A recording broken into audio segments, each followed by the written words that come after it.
everyone, today I will be discussing developing authentic and performance based assessment under Unit 3 Designing Competency based Assessment. So, how should we develop authentic and performance based assessment?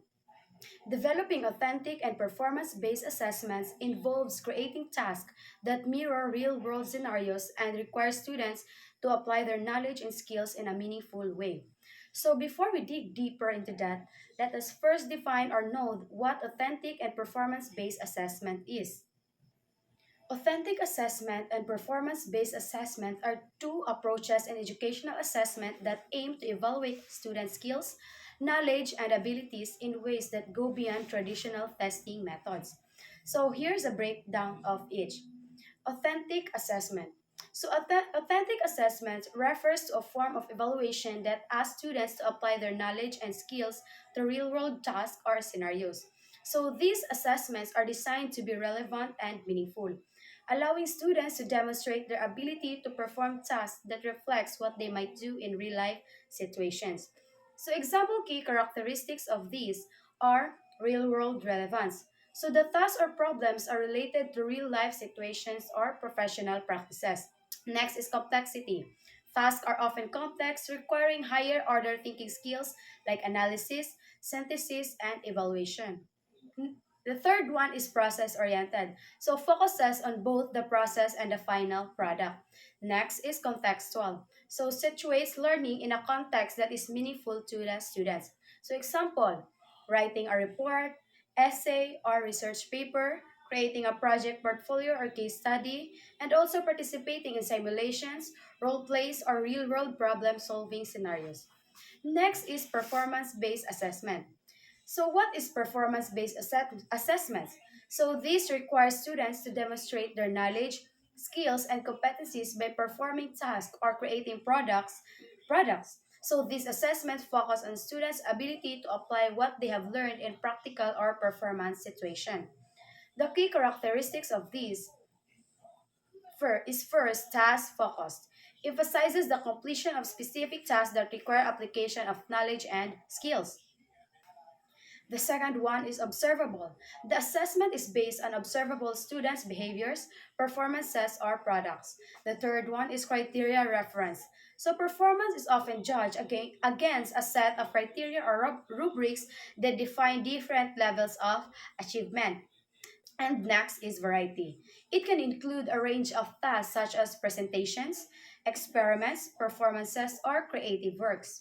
Examples like delivering a presentation or speech, conducting a scientific experiment and analyzing the results, and also performing in a musical or theatrical production, and designing and creating an artifact or model.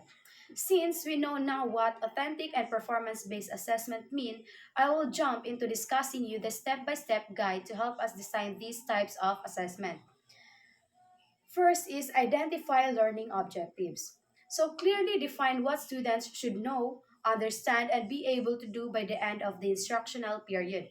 So align the assessment tasks with these objectives to ensure that they measure what is intended.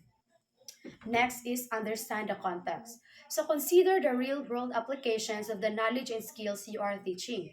So think about the scenarios, problems, or tasks that professionals in the field encounter and how students might engage with these.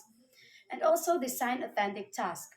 Create tasks that mimic real life challenges. So these tasks should be complex, open ended, and require students to integrate various skills and knowledge. Examples include simulations, case studies, project based assignments, role playing, or real world problem tasks. The fourth one is include formative assessments.